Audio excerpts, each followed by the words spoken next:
Hello, my name is Jadwiga, and I'll be presenting to you on the topic of online digital museums, libraries, and web archives.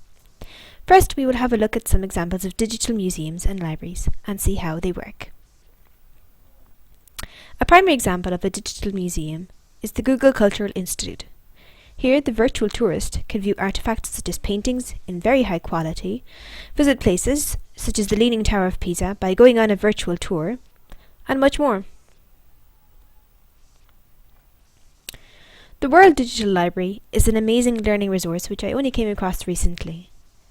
In it, you can browse or search over 15,000 items, such as manuscripts, photographs, and paintings.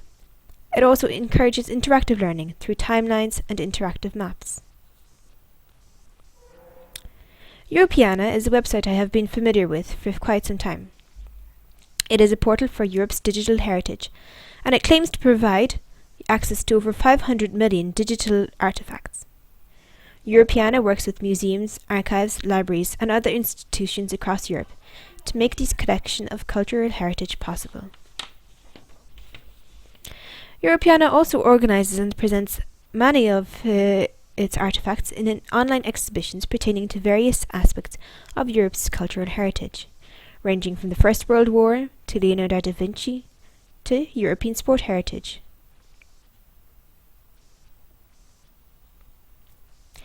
The Biblioteca Digital Hispanica is a digital library of the National Library of Spain. It holds over 150,000 manuscripts, drawings, music scores, and more, and allows the visitor to view objects such as Rembrandt's sketches or Spanish drawn maps from the Age of Explorations. Next, we have the Deutsche Digitale Bibliothek, or the German Digital Library.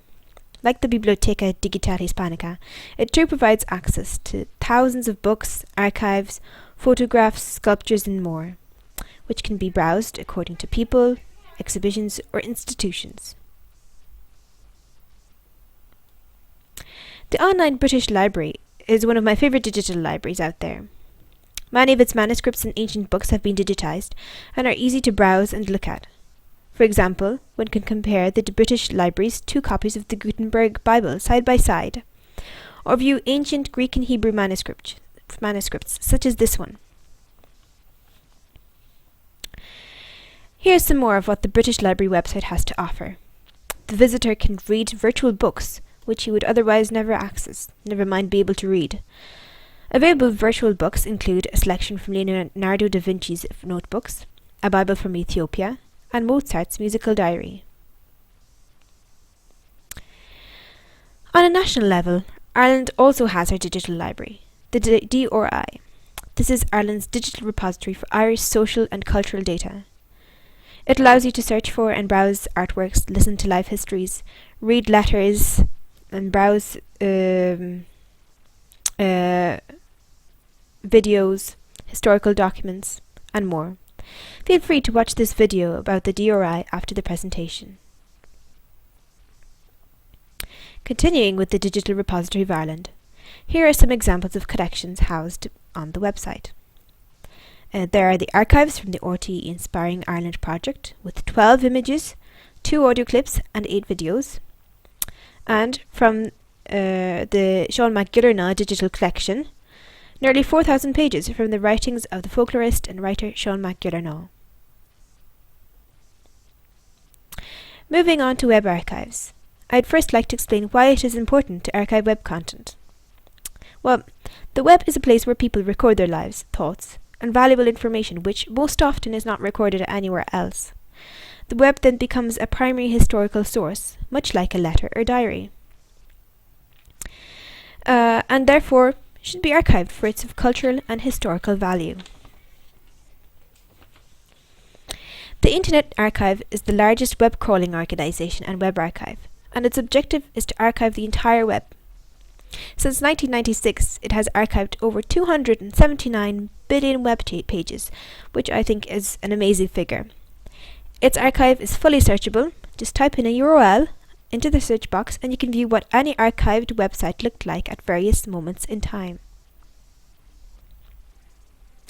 The Internet Archive doesn't just archive web pages, but also ebooks, texts, videos, films, music, audio, software, and images, all easily searchable and browsable. The Internet Memory Foundation is another web archiving organisation which actively supports the preservation of the Internet as a new media for heritage and cultural purpose. It works with other organisations such as the National Library of Ireland and the UK Parliament to help them archive websites and create web archives. A good example of a web archive on a national level is the UK Web Archive, which archives websites relevant to British life. Operating since 2004, its archives are easily searchable, browsable, and also contain several collections of archived websites, on topics such as the Queen's Diamond Jubilee in 2012 or the 2012 London Olympic and Paralympic Games. Ireland also has her own web archive. The National Library of Ireland has created a web archive containing websites relevant to Irish life, culture and heritage. Some of its web archive collections include the Remembering 1916, Recording 1916 collection, and also the Presidential Election 2011 collection. An important question to ask ourselves would be, why do we digitise? Why not leave all our artefacts in their original form? Well, digitisation has several advantages. It allows for easy access and for content to be searchable and browsable. Digital formats preserve the appearance of original artefacts in a very accurate manner, and also digital tools allow for easy image manipulation. Okay, so we understand why we digitize, but why digitize heritage? I believe that a knowledge of history is necessary in order to build our awareness of our local, regional, national and global identity. An appreciation of the past is invaluable in order for us to grow in our understanding of religious, social, political, economical and cultural development, and thus develop as a society. That's all. Thank you for watching. Please follow me on Twitter at Jadwiga _98 and visit my blog at jadwiga-dh.com. A slideshow, recorded presentation and a bibliography are available on my blog at this address. Thank you and goodbye.